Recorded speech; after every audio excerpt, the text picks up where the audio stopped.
આકાશવાણી ભુજ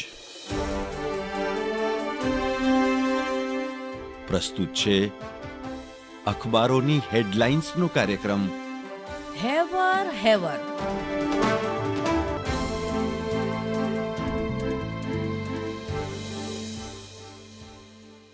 પેનથી નહીં પ્રેમથી, હોઠથી નહીં હૈયાથી, અક્ષરથી નહીં અંતરથી, શબ્દોથી નહીં સ્નેહથી, ફક્ત વચન અને કાયાથી નહીં, મનથી સૌને હેવર હેવર ટીમ તરફથી મિચ્છામી દુક્કડમ. નમસ્કાર, હું જયેશ રાવલ. કચ્છ મિત્રના પહેલા પાના પર હેડલાઇન છે, ભારતમાં મંકી પોક્સના પ્રવેશથી ચિંતા, વિદેશથી આવેલા યુવાનમાં દેખાયા સંક્રમણના લક્ષણ, આઇસોલેટ કરાયો, કોન્ટેક્ટ ટ્રેસિંગ જારી.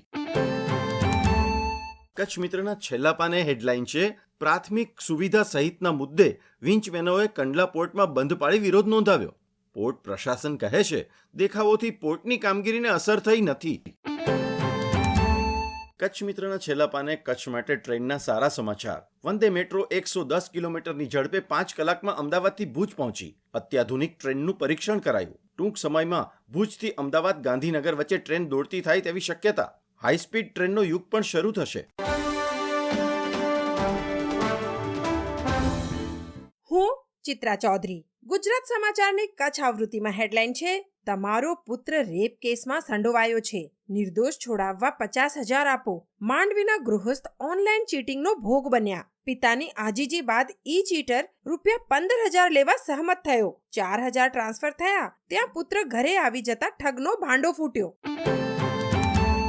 ગુજરાત સમાચારમાં વધુ એક હેડલાઇન જણાવે છે, ટેકનિકલ ફી કમિટીએ 1 વર્ષ મોડી જાહેર કરેલી ફીનો ભોગ વિદ્યાર્થી બન્યા.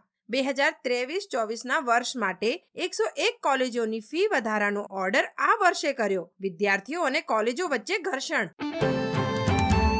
ગુજરાત સમાચારના છેલ્લા પાને વધુ એક હેડલાઇનમાં, ગુજરાતમાં અતિવૃષ્ટિનો કહેર, 4,000 ગામોમાં ખેતી તબાહ થઈ ગઈ. કચ્છ, સૌરાષ્ટ્ર, દક્ષિણ ગુજરાતમાં સર્વે ગોકળ ગતિએ. ઓક્ટોબરમાં સહાય. મગફળી, કપાસ, શેરડી, ડાંગર, શાકભાજી સહિતના પાકનો સોથ વળ્યો. જમીનનું ધોવાણ થતા ખેડૂતોને બેવડો માર પડ્યો.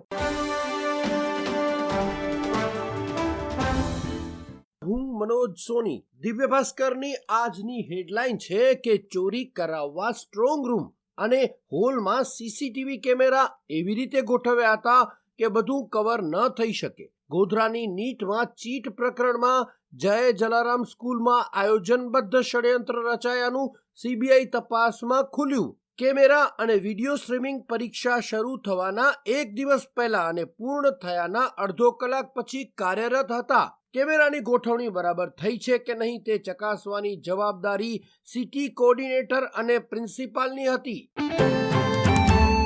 કચ્છ ભાસ્કરમાં સમાચાર છે કે મેડીવાંડની મહિલા અને કિશોરીનું શ્વાસની બીમારીથી મોત. મરણ આંક 14 પર પહોંચ્યો. લખપત તાલુકાના બેખડા, મોરગર વાંઢ, સાંથરો વાંઢ, મોરી વાંઢ, ભારા વાંઢ અને વાલારી વાંઢમાં 25 ટીમો ઉતરી. રાજકોટ અને અમદાવાદની રેપિડ રિસ્પોન્સ ટીમે કરેલા સર્વેની કામગીરી આજે પણ જારી રહેશે. બીમારી અકબંધ, પણ ન્યુમોનિયા હોવાની શંકા પ્રબળ. અન્ય એક સમાચારમાં, ભચાઉમાં પર્યુષણ મહાપર્વ સમાપને વિવિધ દેરાસરોમાં આરાધના સાથે કાર્યક્રમ યોજાયા. શહેરના મુખ્ય માર્ગોથી ભગવાન મહાવીરની શોભાયાત્રા નીકળી. આડેસર જૈન સમાજ દ્વારા પર્યુષણ પર્વની ધામધૂમપૂર્વક ઉજવણી કરવામાં આવી. હું શ્વેતા સુથાર. સંદેશના અંદરના પાને સમાચાર છે, ખારી નદીના કિનારે ઋષિ પાંચમનો મેળો ભરાયો. સામા પાંચમ નિમિત્તે મહિલાઓએ નદીમાં સ્નાન બાદ સપ્તઋષિ મંદિરમાં પૂજા અર્ચના કરી. બહેનોએ ખાણીપીણી અને રમકડાના સ્ટોલનો લાભ લીધો.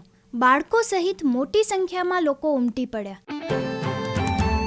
સંદેશના અંદરના પાને વધુ એક સમાચારમાં, વધુ વરસાદથી કપાસમાં નુકસાની થતા ગુજરાતમાં આ વર્ષે ઉત્પાદન 10થી 15% ઘટવાની ભીતિ. ખેડૂતો અન્ય પાક તરફ વળતા રાજ્યમાં કપાસના વાવેતર વિસ્તારમાં 12% જેટલો ઘટાડો નોંધાયો. હું નીરજ મચ્છર. જૈનત્વમાં સૌથી મોટો પર્વ એટલે પર્યુષણ. પર્યુષણ માટે વિકિપીડિયા કહે છે, સામાન્ય રીતે શ્વેતાંબર પંથના લોકો પર્યુષણ તરીકે, જ્યારે દિગંબર ફિરકાના લોકો 10 લક્ષણા તરીકે સંબોધે છે. શાબ્દિક રીતે પર્યુષણનો અર્થ થાય છે જોડાવું અથવા સાથે આવવું. આ એવો સમય છે જે દરમિયાન સામાન્ય જન સમુદાય ટૂંક સમય માટે સાધુ જેટલી તીવ્રતાથી આધ્યાત્મનો અભ્યાસ અને તપ આદિ કરવાના પ્રત્યાખ્યાન કરે છે. ચોમાસાના ચતુર્માસ દરમિયાન આવતો 8 દિવસનો પર્યુષણ પર્વ, જ્યારે સાધુ સાધ્વીજીઓ 4 માસના કાળ માટે એક સ્થળે સ્થિર વાસ રહે છે. પ્રાચીન લિપિઓમાં એવું વર્ણન કરવામાં આવ્યું છે કે ભગવાન મહાવીર પર્યુષણની શરૂઆત ભાદરવા સુદ પાંચમના કરતા હતા. ભગવાન મહાવીરના 150 વર્ષ પછી જૈન સંવત્સરીને ભાદરવા સુદ ચોથના દિવસે ખસેડવામાં આવી અને 2200 વર્ષોથી જૈનો ચતુર્થીના દિવસે સંવત્સરી ઉજવે છે. ઉમા સ્વાતિજી દ્વારા વર્ણવાયેલા 10 લક્ષણા વ્રતમાં ધર્મના 10 ભાગોનું પાલન કરવામાં આવે છે.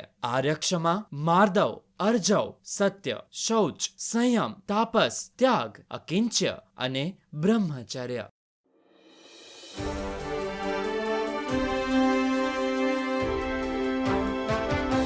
અખબારોની હેડલાઇન્સનો કાર્યક્રમ હેવર.